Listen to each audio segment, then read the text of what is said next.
আদিবাসী স্বীকৃতির অন্তরালে দেশ ভাগের ষড়যন্ত্রের প্রতিবাদ এবং পার্বত্য চট্টগ্রামের সন্ত্রাস ও নৈরাজ্য বন্ধের দাবিতে রাজধানীর শাহবাগে প্রতিবাদ সমাবেশ করেছে বাংলাদেশ মঞ্চ।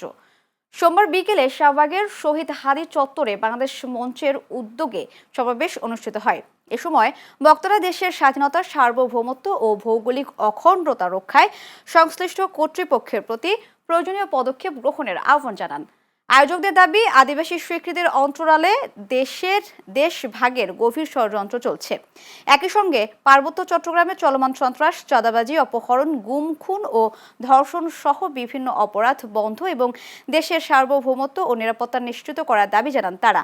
বাংলাদেশ মঞ্চের আহ্বায়ক ফুয়াদ সাকির সভাপতিত্বে সমাবেশে জনতার দলের মহাসচিব আজম খান, মুখপাত্র মেজর অবসরপ্রাপ্ত ডেল এইচ খান ও বাংলাদেশ মঞ্চের সদস্য সচিব সাদাত ফরাজি, সাকিব সহ নেতাকর্মীরা উপস্থিত ছিলেন। বাংলাদেশের সংখ্যাগরিষ্ঠ বাঙালির সাথে আমাকে শত্রু বানিয়ে আমাকে অস্তিত্ব বিলীন করতে চায়। সেই জাতিসংঘের ফাঁদে পা দিয়ে কুলাঙ্গার সন্তুলাররা আবার 2007 সালের পরে উপজাতি থেকে প্রমোশন নিয়ে আবার আদিবাসী বানানোর পায়তারা করছে।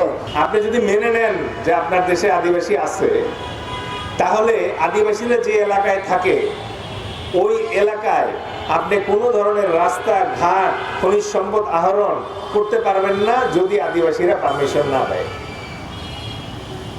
এবং আমেরিকার মতো রাষ্ট্র, অস্ট্রেলিয়ার মতো রাষ্ট্র, নিউজিল্যান্ডের মতো রাষ্ট্র এই ভয়ে যে আদিবাসী যদি তারা স্বীকৃতি পায় তাহলে তারা তাদের ওই এলাকাটাকে আলাদা করে ফেলবে, আলাদা করে নিজস্ব রাষ্ট্র কায়েম করে ফেলবে। এই ভয়ে তারা আদিবাসী স্বীকৃতি দেয় নাই। স্বাস্থ্য ব্যবস্থা যেন এক হয়, কারণ মানুষ হিসেবে আমাদের মধ্যে কোনো ভেদাভেদ নাই। বাংলাদেশের নাগরিক হিসেবে আমাদের মধ্যে কোনো ভেদাভেদ নাই। এই ভেদাভেদ সৃষ্টি করে গেছে আওয়ামী লীগ এবং এই ভেদাভেদ সৃষ্টি করে গেছে ভারত, আওয়ামী লীগের বাবা আর হচ্ছে ইসরায়েল মিলে।